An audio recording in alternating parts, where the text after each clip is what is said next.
Bear here with If That's the Case, and we're going to do a quick review on a Zalman T2 Plus. Let's dive in.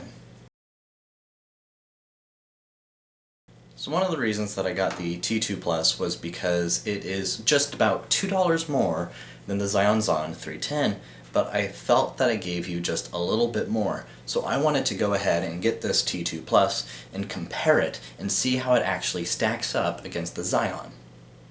So right off the bat, you'll notice that the 310 is shorter than the T2, and that's perfectly fine. Now on the other hand, they're just as deep and as long as each other, so that's kind of nice.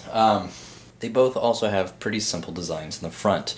The Zalman is just a nice strip of black polish on the front, gloss, and then the 310 on the other hand is a nice little metal finish. So I'm going to say let's go ahead and start a point system and give 1 point to the 310 for being more compact. So while optical drives are not necessarily a necessity for computers or most computers nowadays, this case does indeed have a little spot for your optical drive if you do deem that you need one. So I'm not going to give a Zalman a point here because it's not a real necessity when it comes to cases. However, if you deem this is point worthy, let me know in the comments below. So in the back there are indeed thumb screws for both sides of the case. That way you can get into the main chassis, and then behind the motherboard for cable management, which, by the way, a point for the Zalman for having space behind the motherboard for cable management. That's something the 310 does not have.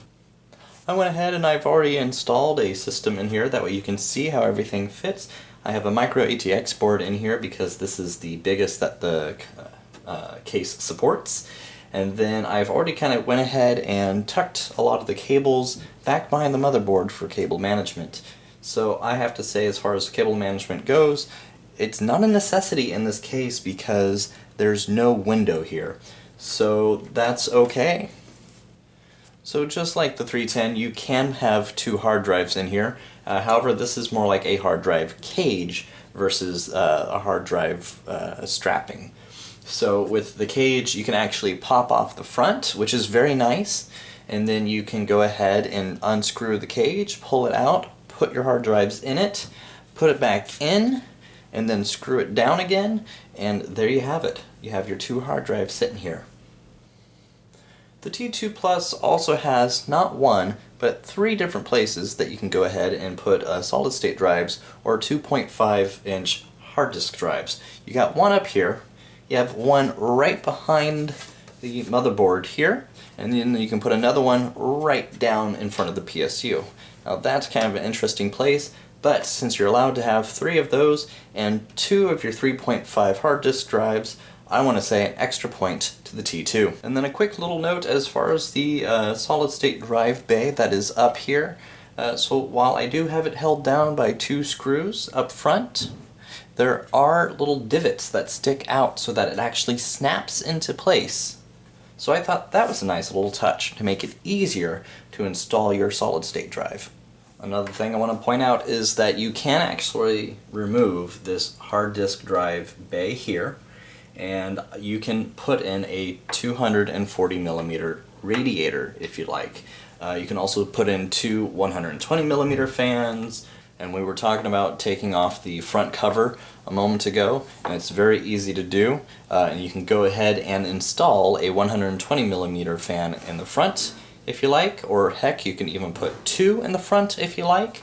Now keep in mind though, there is no front 120mm fan or no front fans at all on this T2 Plus, which to me is kind of a bummer because I believe in just positive air pressure versus negative air pressure.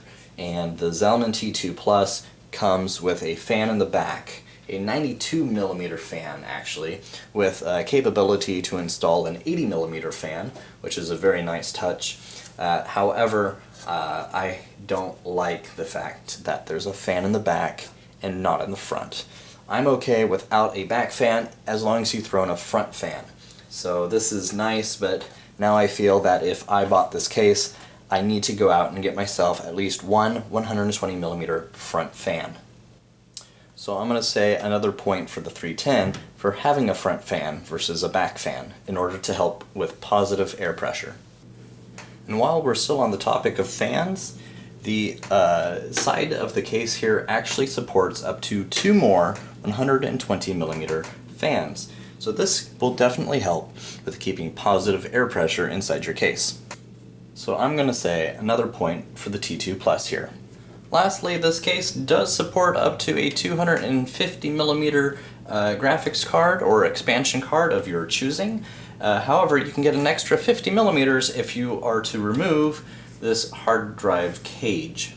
So I like the fact that you're able to have either a 250mm graphics card or a 300mm graphics card. And personally, what I would do if I was to get a bigger than a 250mm graphics card in here is I would just go ahead and remove this hard drive cage, and I would find a way to strap it down to the bottom where there was that 2.5 drive mount. I'm sure it's possible with just a little bit of rigging of some nature, and then you don't have to sacrifice getting rid of your hard disk drives for a better, or bigger, sorry, graphics card. So before I go ahead and finish this video up, I just wanted to mention, because I almost forgot, that the top is just like the front of the Xeon 310, which is just a power button reset switch. And now instead of having the USBs in the front, they have the USBs and the audio up front, or sorry, on the top. And it's just one USB 3.0, one USB 2.0, a headphone jack, and microphone port. And that's it. So all in all, with everything that we've said and gone over, even though the points may be really close, it's just like a Whose Line Is It Anyway show. The points don't matter. Clearly this Zalman T2 Plus is the real winner here, and I would definitely spend the $27 or the $2 extra for this case versus the $25 or the $2 less for on the Zalman 310. So with that, if you have this case, go ahead and send me a message, get a hold of me, let me know, hey, I have this case and I've made a build in it, and tell me your thoughts on it. If you don't have this case, tell me your thoughts on it. And then if you do have this case, let me know and send me a picture, and I might throw it in the next video. So go ahead and click here if you want to subscribe, over here if you want to see last week's video, and over here for the newest video that we've released. I hope that you've enjoyed, and see you next time.